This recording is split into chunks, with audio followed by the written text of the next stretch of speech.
Hello Véronique, Allô, Nathan? salut tout le monde, je suis vraiment content d'être dans votre salon ce matin. Merci de m'accueillir chez vous, de nous accueillir, d'accueillir en fait tout le clocher. Euh, on va aussi accueillir après Ben qui va nous apporter le dernier discours de la série Infiniment Plus sur Éphésiens 3. Soyez attentifs à ce qu'il a à vous dire parce qu'on va en reparler mardi soir 19h30 sur Zoom tous ensemble.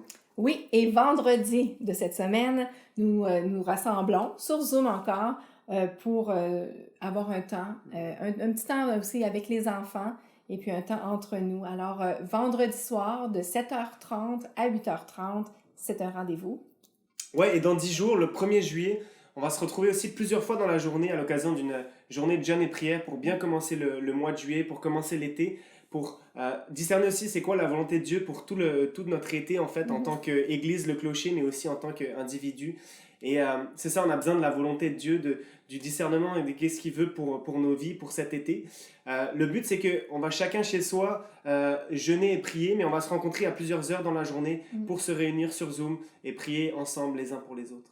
Oui, et on veut aussi vous dire un gros merci pour votre fidélité et votre générosité au niveau des dons.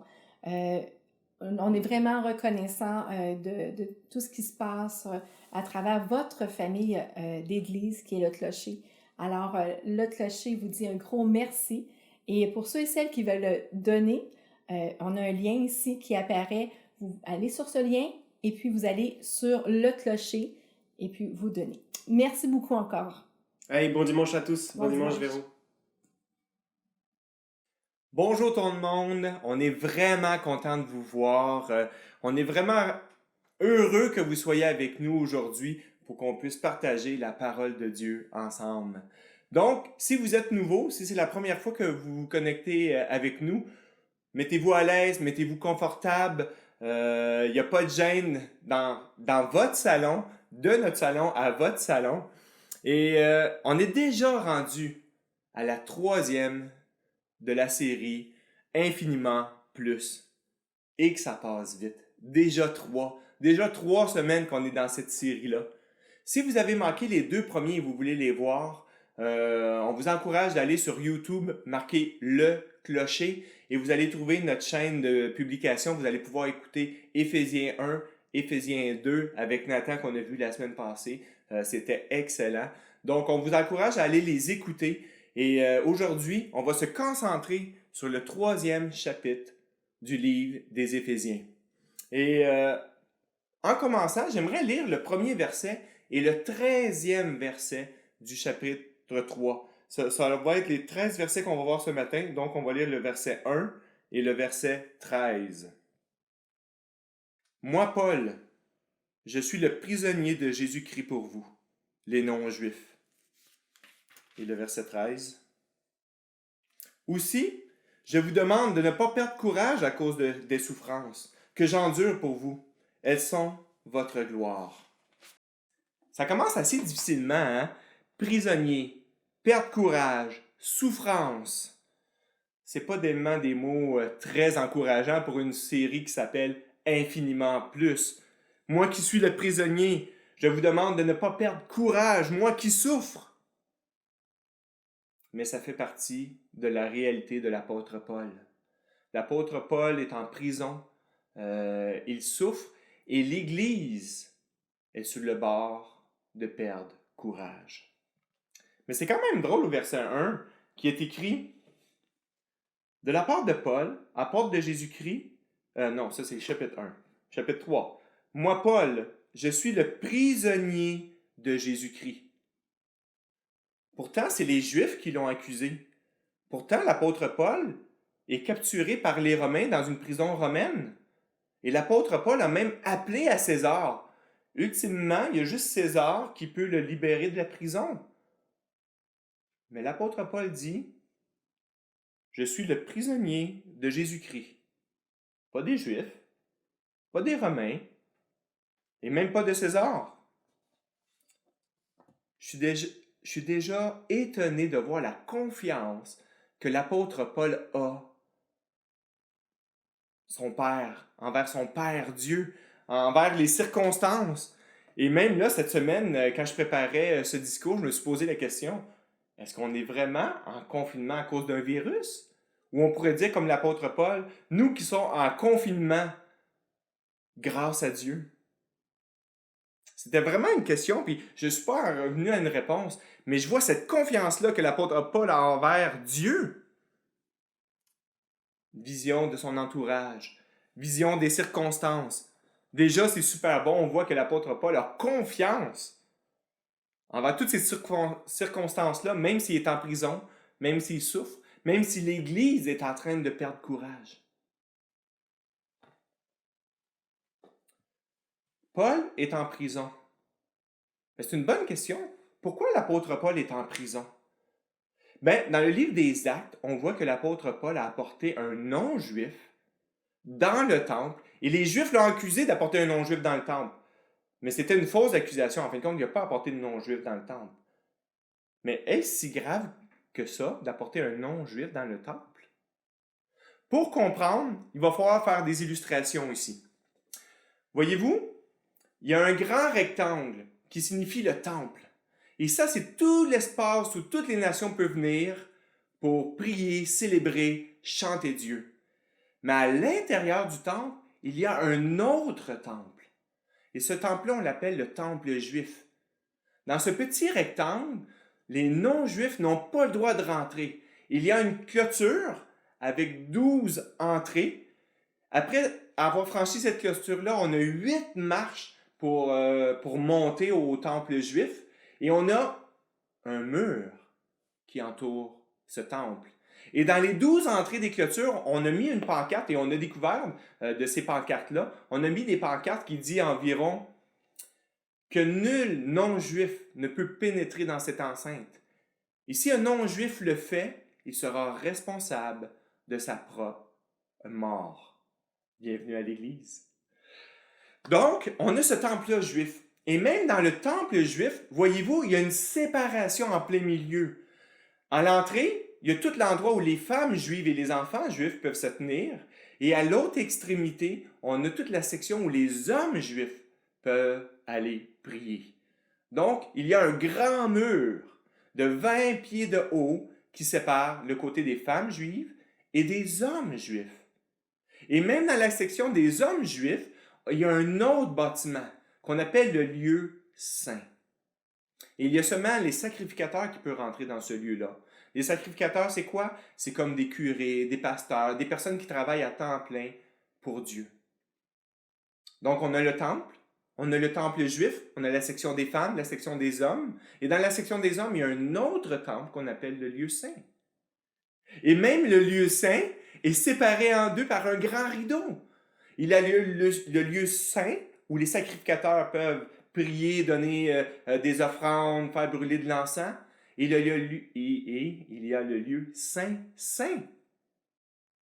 où on retrouve l'Arche de l'Alliance, où seulement une fois par année, le souverain sacrificateur, le chef des sacrificateurs, peut rentrer. Une seule fois par année. Et dans ce lieu saint, il y a l'Arche de l'Alliance, un grand coffre, et 2 anges qui le surplombent. Avec, on dit, c'est des chérubins. Avec leurs ailes, ils cachent le dessus du coffre. Et dans la cachette, entre les ailes des chérubins, se trouve le lieu saint. Et c'est là que Dieu se trouve. Donc, on a des clôtures, des marches, des murs, un rideau, des ailes qui couvrent cet endroit-là. Mais Dieu est vraiment inaccessible. Dieu est vraiment inaccessible. Et si quelqu'un enfreint les clôtures, les murs, si une femme va dans la section des hommes, si un non-juif va dans la section des juifs, si un juif va dans la section des sacrificateurs, c'est la mort. Pas la prison, mais la mort. Donc Paul, l'apôtre Paul, est accusé d'avoir amené un non-juif dans le temple. Et c'est carrément faux. Mais en vrai dire, c'est peut-être vrai. J'aimerais ça qu'on puisse regarder ça ensemble. On va aller lire les versets 2 à 4. Si du moins vous avez appris comment je fais part de la grâce de Dieu qui m'a été confiée pour vous, c'est par révélation qu'il m'a fait connaître ce mystère, tel que je l'ai déjà écrit, en quelques mots. En les lisant, vous pouvez vous rendre compte de la compréhension que j'ai du mystère de Christ. Mais c'est quoi ce mystère-là? C'est quoi ce mystère-là de Jésus? Verset 6, on a la réponse déjà. Ce mystère, c'est que les non-juifs sont co-héritiers des Juifs, qu'ils forment un corps avec eux et participent à la même promesse de Dieu en Jésus-Christ par l'Évangile. Wow! Un même corps.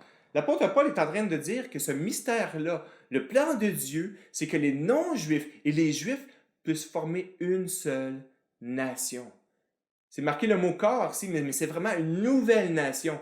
Ce n'est pas des non-juifs qui deviennent juifs. Non, c'est de pouvoir créer une nouvelle nation à partir de juifs, à partir de non-juifs.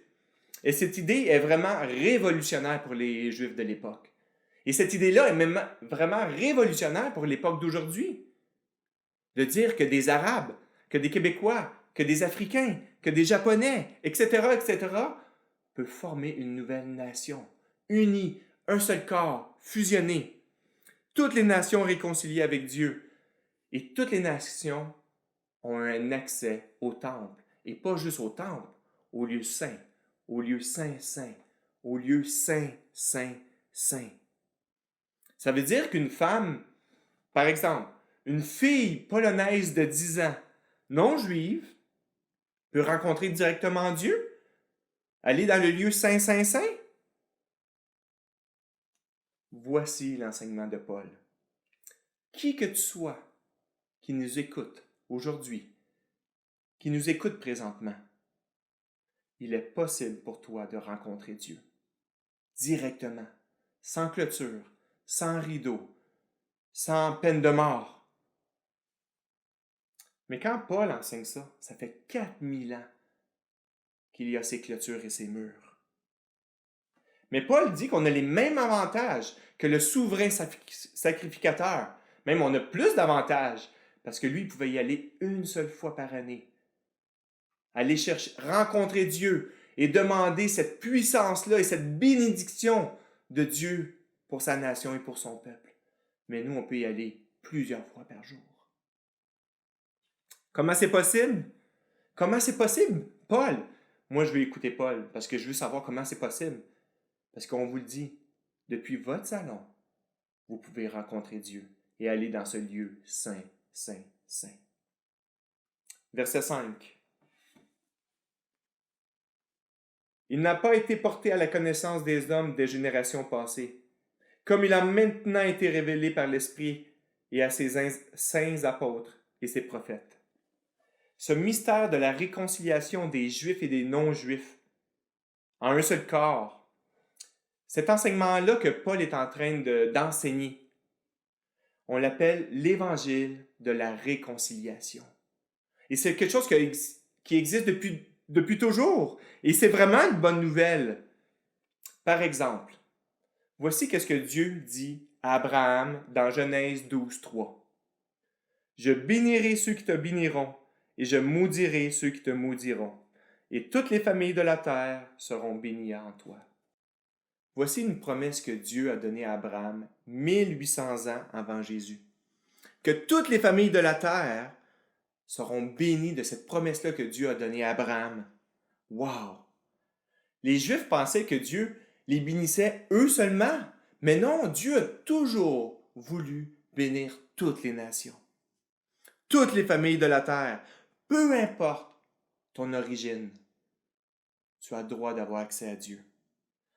Plus tard, Dieu va parler au peuple juif à travers le prophète Ésaïe. Et il dit dans Ésaïe 49:6, « C'est trop peu que tu sois mon serviteur pour relever les tribus de Jacob et pour ramener le reste d'Israël.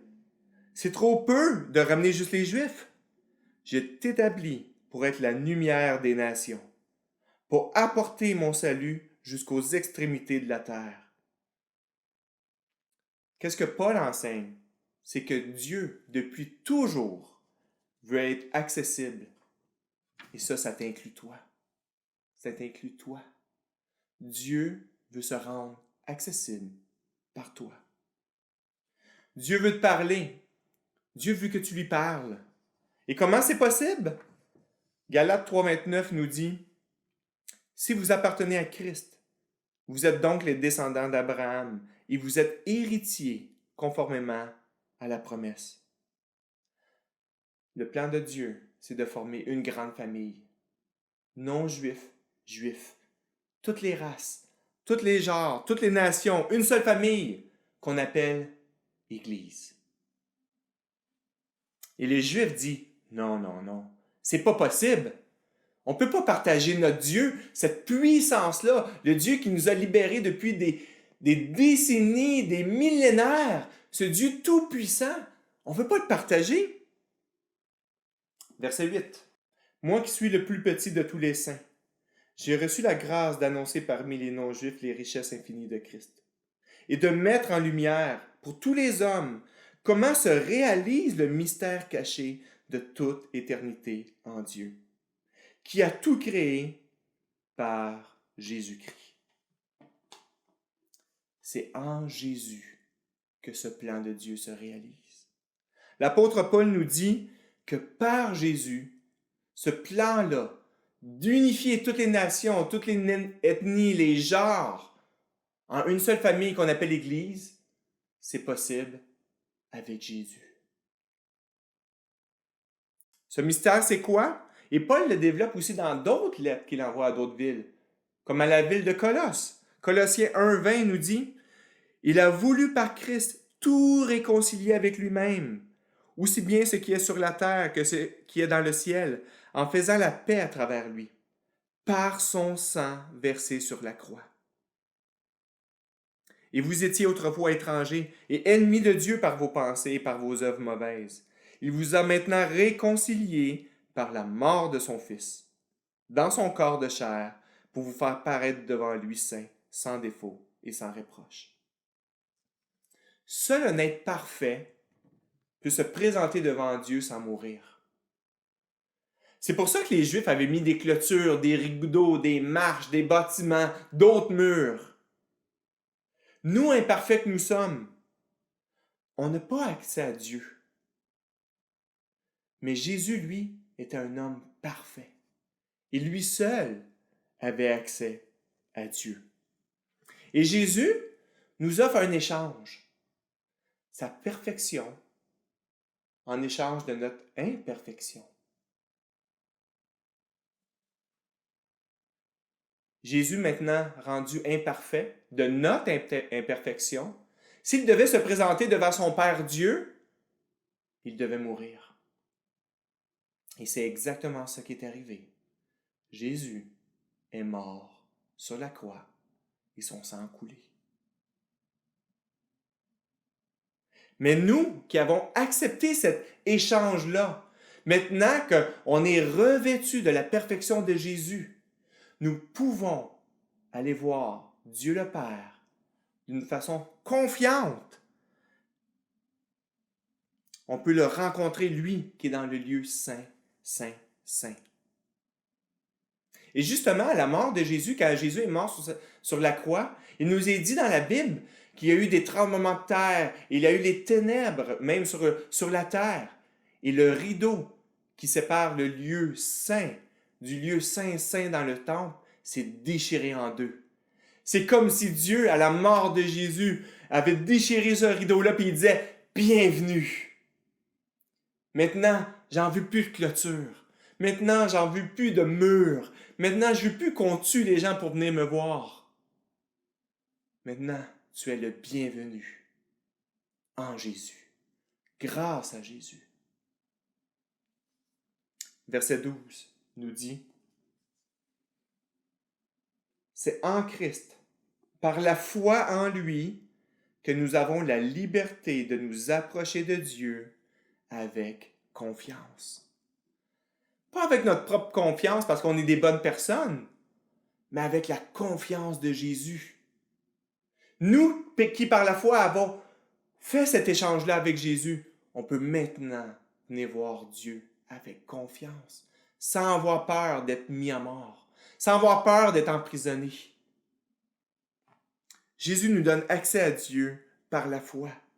Et une fois qu'on a accès à ce Dieu-là, le Créateur du monde, le Tout-Puissant, maintenant on a accès à la puissance de Dieu.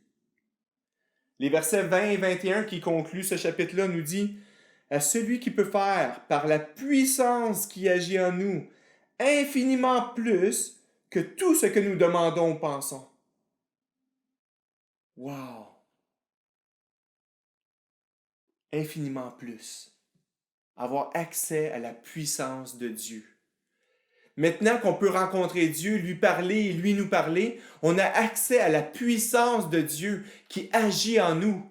Et Dieu dit qu'il va faire encore plus que qu'est-ce qu'on peut penser ou imaginer. Est-ce que l'apôtre Paul est béni de Dieu? Est-ce que l'apôtre Paul a accès à Dieu? Il est en prison. Il souffre. Et l'Église est en train de perdre courage. Pourtant, on vient de voir qu'il a accès à Dieu. La puissance de Dieu. À la vue des non-croyants, la puissance, ça pourrait être aller chercher, je sais pas, des puissances magiques ou des pouvoirs, ou avoir plus de muscles, ou avoir un pouvoir politique. Là, on est puissant. Mais la puissance de Dieu, c'est cette puissance-là qui a ressuscité Jésus d'entre les morts. Même Jésus, durant sa vie, quand il faisait des miracles, c'est par la puissance de Dieu que Jésus pouvait faire des miracles. Ou Moïse, quand Moïse est allé voir le Pharaon, c'est par la puissance de Dieu qu'il a accompli des miracles. Et c'est par la puissance de Dieu qu'il a séparé la mer en deux. Mais Paul, l'apôtre Paul, a accès à cette puissance-là. Mais pourtant, il est en prison, enchaîné, en confinement, souffre. Je comprends pas. Pourtant, il pourrait faire des miracles, pareil comme Moïse, pareil comme Élie. La puissance de Dieu se manifeste à travers l'emprisonnement et la souffrance de l'apôtre Paul. Là, Benjamin, il faut que tu m'expliques quelque chose parce que je ne comprends pas. Je ne comprends pas ce principe-là. Savez-vous quoi? L'apôtre Paul, c'était pas son plaisir de pouvoir écrire des lettres. L'apôtre Paul dit lui-même dans ses écrits, « Je préférais vous rencontrer en personne. Même aujourd'hui, j'aimerais être avec vous, dans votre salon, autour d'une salle à manger pleine de nourriture. » Et c'était pareil pour l'apôtre Paul. Il voulait être avec les personnes et parler face à face avec les personnes. On pense même que l'apôtre Paul avait de la difficulté avec ses yeux. Il dit lui-même qu'il écrivait avec de gros caractères. Exemple là, du caractère 24. Il avait de la misère à se relire. Il avait de la misère à voir ce qu'il écrivait.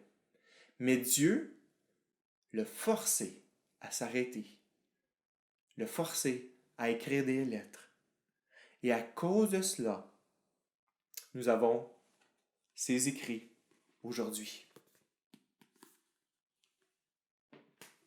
Paul pensait certainement pas que 2000 ans plus tard, on allait lire encore ces lettres.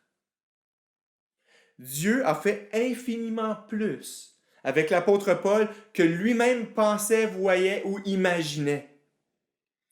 Paul ne sait même pas c'est où le Québec. La puissance de Dieu a utilisé Paul d'une façon incroyable. Et cela a passé par la prison et la souffrance. À lui soit la gloire, nous dit le verset 21. À lui soit la gloire dans l'œuvre de l'Église. À lui soit la gloire en Jésus. C'est un refrain qui vient dans les chapitres 1, 2 et 3. Tout ce plan-là magnifique que Dieu concocte, à lui soit la gloire. Le verset 13 du chapitre 3 nous dit « Aussi, je vous demande de ne pas perdre courage à cause des souffrances que j'endure pour vous.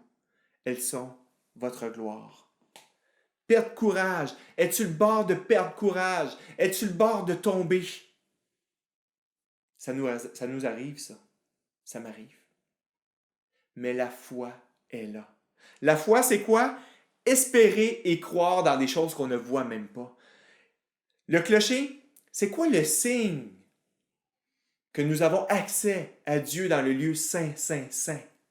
C'est quoi le signe que Dieu est avec nous? Est-ce que c'est par notre budget? Et c'est parce que y a beaucoup de monde qui vont liker la vidéo présentement? C'est quoi le signe que Dieu est avec nous? Paul, accusé d'avoir apporté un non-juif dans le temple. À tort et à raison. Parce que physiquement, Paul ne l'a pas fait. Parce qu'il savait que ça allait offusquer les Juifs. Et de toute façon, Paul savait pertinemment qu'on n'avait plus besoin d'aller au temple pour rencontrer Dieu. Pour aller dans le lieu saint, ou dans le lieu saint-saint, ou même dans le lieu saint-saint-saint. Maintenant que Jésus était mort et ressuscité, on a directement accès à Dieu le Père à partir de notre salon, en Jésus. Alors, est-ce que Paul a amené un non-juif dans la présence de Dieu? La réponse est oui. Et c'est exactement ce qu'on désire faire avec toi. T'amener dans la présence de Dieu. Toi qui as une vie brisée, toi qui as vécu le divorce, l'homosexualité, le mensonge, la tromperie, la vulgarité, l'immoralité, toi qui as écarté Dieu de ta vie, notre désir, c'est de t'amener dans la présence de Dieu. Toute cette idée d'avoir accès à Dieu. Et cet accès à Dieu nous donne sa puissance. Dieu nous dit aujourd'hui que grâce à la mort et la résurrection de Jésus, on a accès à sa présence. C'est par la foi en Jésus qu'on peut rencontrer Dieu dès maintenant, dans notre salon. C'est par la foi que Dieu va agir en nous au-delà même de ce qu'on peut imaginer. Et la foi, c'est croire sans le voir. Dieu a promis à Abraham une descendance et un pays. Abraham n'a jamais vu de son vivant la réalisation de ces promesses-là. Mais par la foi, la Bible nous dit, Abraham croyait en Dieu. Et en effet, aujourd'hui même, le clocher, on fait partie des descendants d'Abraham. L'apôtre Paul, Dieu l'appelle l'enseignant de toutes les nations. Il est mort avant même que ses lettres arrivent au Canada. C'est par la foi que vous pouvez rencontrer Dieu. C'est par la foi que le clocher va rejoindre tout Vaudreuil-Soulanges. Chaque quartier atteint pour que les gens aient accès à Dieu. Et ça, à travers vous, le clocher. Conclusion, lorsque nous mettons notre foi en Jésus, nous pouvons librement nous approcher de Dieu et jouir de ses richesses incroyables. Cela nous donne accès à une puissance incroyable, infiniment plus de ce qu'on peut penser et imaginer. Dans le judaïsme, il y avait seulement le souverain sacrificateur qui pouvait aller dans la présence de Dieu pour aller chercher cet accès à Dieu pour sa nation, pour son peuple. Et cette puissance-là, une seule fois par année, vous pouvez le faire aujourd'hui. 3 fois si vous le voulez. À l'époque, quiconque allait dans la présence de Dieu et qui n'était pas permis était digne de mort. Maintenant, nous dit l'apôtre Paul, si vous avez mis votre confiance en Jésus, vous pouvez rencontrer Dieu sans aucune crainte. N'importe quand, n'importe où. C'est là le mystère de l'Église, l'évangile de la réconciliation. C'est de s'approcher de lui sans crainte d'être rejeté ou d'être mis à mort. Et une vérité, que vous croyez en Dieu ou pas, que vous croyez en la Bible ou pas, une vérité, c'est qu'un jour vous allez rencontrer Dieu. Si vous avez mis votre confiance en Jésus, vous allez pouvoir vous approcher de Dieu sans crainte, avec confiance et réjouissance. Mais si vous n'avez pas mis votre confiance en Jésus, votre foi en Jésus, c'est la mort qui vous attend. Et dans cette même élan, Paul demande des prières. Par la foi, pour que l'Église puisse continuer et pas tomber dans cette dépression-là, dans ce désespoir. Parce qu'on pourrait être offusqué de voir tout ce que Paul a subi et même être exécuté par César.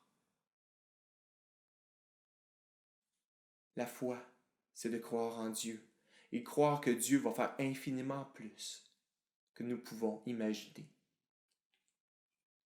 Romains 8, 28 nous dit « Du reste, nous savons que tout contribue au bien de ceux qui aiment Dieu, de ceux qui sont appelés conformément à son plan. » Philippiens 1, 12 nous dit « Je désire que vous sachiez, frères et sœurs, ce qui m'est arrivé plus tôt a plutôt contribué au progrès de l'Évangile. »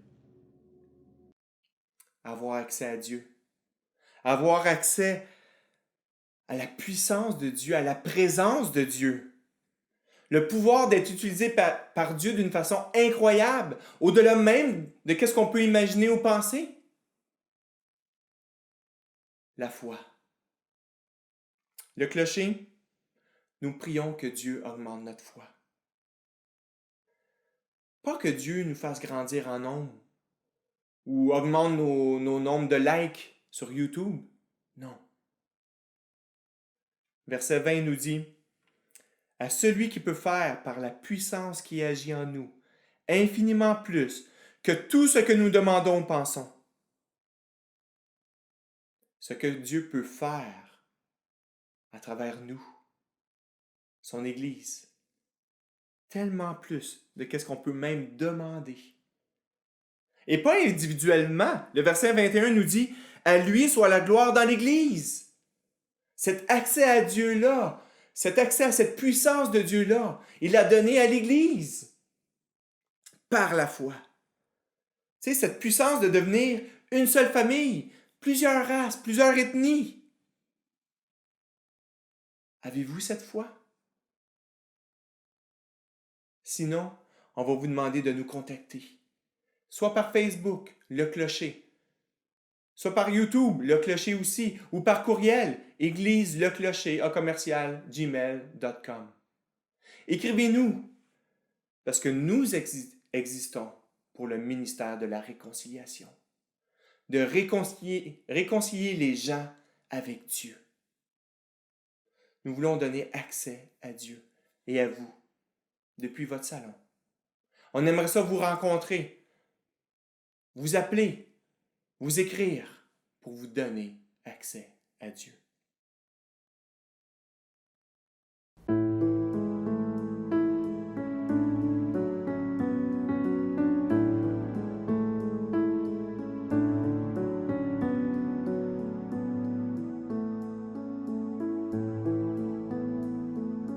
Dieu fidèle, tu ne changes pas.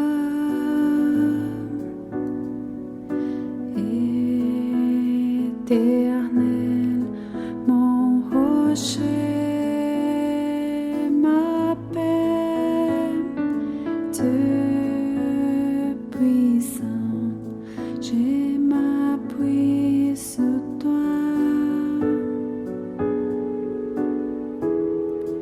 Et j'écris vers toi, car tu es mon Dieu. Oui, j'écris vers toi, j'ai besoin de toi. Dieu fidèle, tu ne changes pas.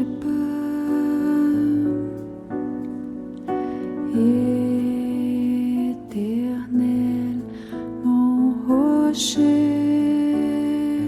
ma paix, Dieu puissant, je m'appuie sur toi. Et j'écris vers toi, car tu es mon Dieu. Oui, j'écris vers toi, j'ai besoin de toi. Tu es mon roc au jour de la détresse. Et si je tombe, tu m'élèves dans la tempête. Ton amour me ramène au port. Tu es mon seul espoir, Seigneur.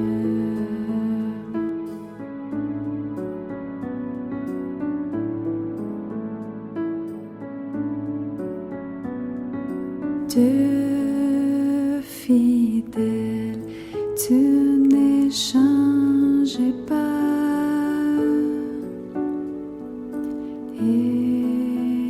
Éternel, mon rocher,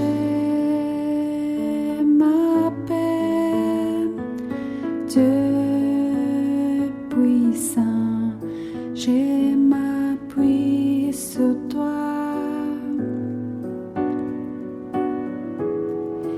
Et j'écrivais à toi,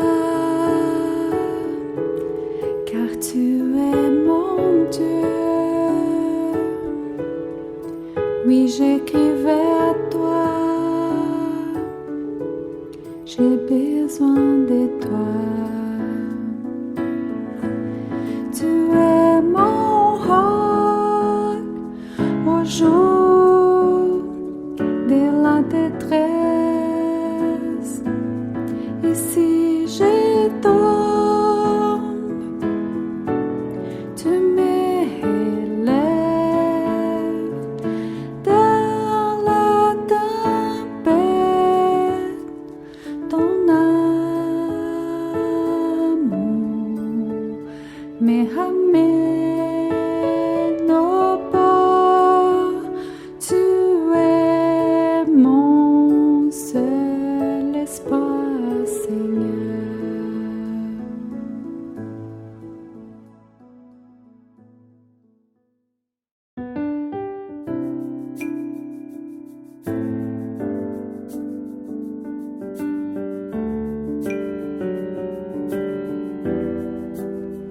Tu es là, présent parmi nous.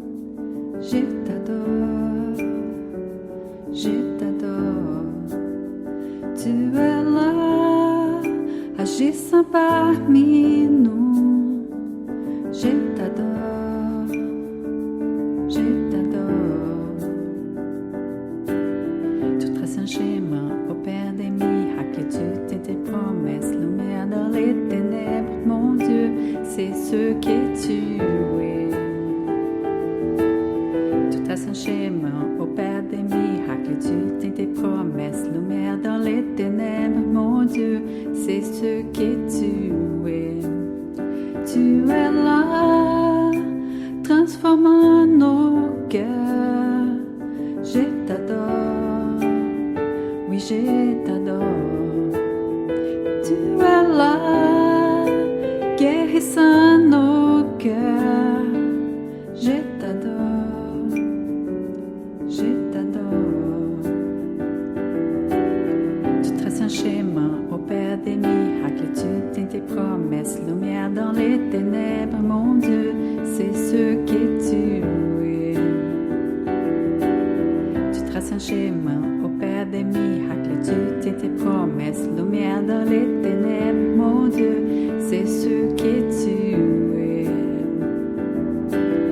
Et quand je ne te vois pas, tu es là. Et quand je ne te sens pas, tu es là. Tu agiras encore. Tu agiras encore. Et quand je ne te vois pas, tu es là. Et quand je ne te sens pas, tu es là. Tu agiras encore. Tu traces un schéma au Père des miracles, tu tiens tes promesses, lumière dans les ténèbres, mon Dieu, c'est ce que tu es.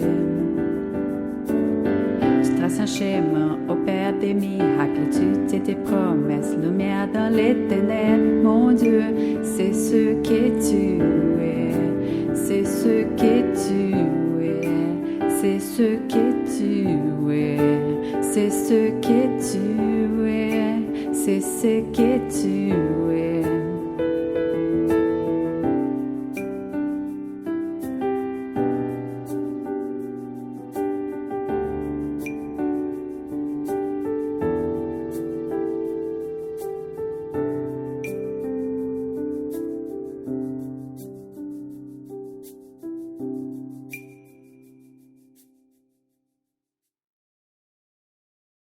Et oui, c'est déjà fini pour la série Infiniment Plus.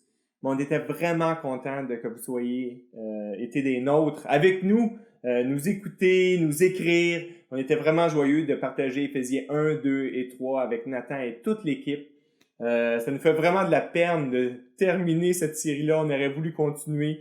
Alors, merci d'avoir été avec nous. On est déjà en train de vous concocter 2 nouvelles séries qu'on va commencer en septembre jusqu'en Noël. Je dis pas les titres tout de suite, je garde le suspense, mais on est déjà en train de peaufiner tous les petits détails puis de pouvoir déjà trouver tous les titres puis qu'est-ce qu'on va faire puis qui va faire quoi. Donc on a vraiment hâte de vous voir le présenter. Si vous voulez vraiment nous contacter, vous pouvez nous écrire sur l'adresse qui est écrite en bas de l'écran ou vous pouvez aller sur Facebook sur Le Clocher. On aimerait vraiment vous parler. Et suivez-nous, on va avoir des activités cet été, on va faire des choses. On va peut-être pas filmer des discos parce qu'on prend un break pour cet été, mais suivez-nous sur Facebook pour les activités qu'on va faire. Ça va être un plaisir de vous avoir avec nous, avec qu'est-ce qu'on va pouvoir faire selon nos gouvernements, mais on a une équipe avec plein d'imagination. Je suis sûr qu'on va pouvoir trouver quelque chose. Si jamais vous voulez continuer des discours, allez sur église21.ca. C'est vraiment notre famille d'églises et peut-être que vous allez nous voir là. Allez sur église21.ca, il y a des discours à tous les dimanches. Eux, ils ne font pas relâche durant l'été, mais pour nous, on va faire les relâches pour les discours, mais l'église n'arrête jamais. Donc, merci d'avoir été parmi nous. On vous aime vraiment. Puis en passant, Le Clocher, on vous aime. Vous êtes précieux. Et Dieu va faire infiniment plus avec vous. Au Clocher, on croit que la Bible est la parole de Dieu et qu'elle contient des vérités qui sont toujours aussi pertinentes au XXIe siècle. Dieu veut te parler au travers de la Bible. La Bible contient des perles pour ma vie actuelle, pour ta vie, pour ton quotidien, pour les difficultés que tu peux traverser en ce moment. Si jamais ce message t'a interpellé, s'il t'a touché, si jamais tu as des questions sur ce qui a été dit, ou plus généralement sur Dieu, tu peux nous écrire à l'adresse mail qui va s'afficher en bas. Si jamais tu souhaites prier avec quelqu'un, tu peux aussi écrire à cette adresse et il y a quelqu'un du Clocher qui va entrer en contact avec toi. L'église Le Clocher, c'est une église qui est en implantation à Vaudreuil. Notre but, c'est de partager l'évangile avec les habitants de Vaudreuil-Soulanges qui sont loin de Dieu. Il y a encore tellement de gens qui n'ont pas eu la chance de savoir qui est réellement Jésus et d'entrer en relation avec Dieu qui nous aime. Au Clocher, on aime dire qu'on est une famille de serviteurs en mission. Une famille parce que Dieu le Père nous a adoptés alors qu'on ne le méritait pas. Et ainsi, on peut être appelé enfant de Dieu et former tous ensemble une seule famille. De serviteurs parce que Jésus, quand il est venu sur terre, il est devenu en tant que serviteur. Et nous aussi, on va être des serviteurs de notre communauté, de notre ville, de nos voisins, de notre prochain. En mission parce que Dieu y place son Saint-Esprit dans les croyants et c'est grâce à ça qu'on peut être en mission et annoncer la bonne nouvelle. Si jamais tu as d'autres questions ou tu veux d'autres infos sur Le Clocher, tu peux aller sur notre page Facebook. Bonne semaine, à bientôt.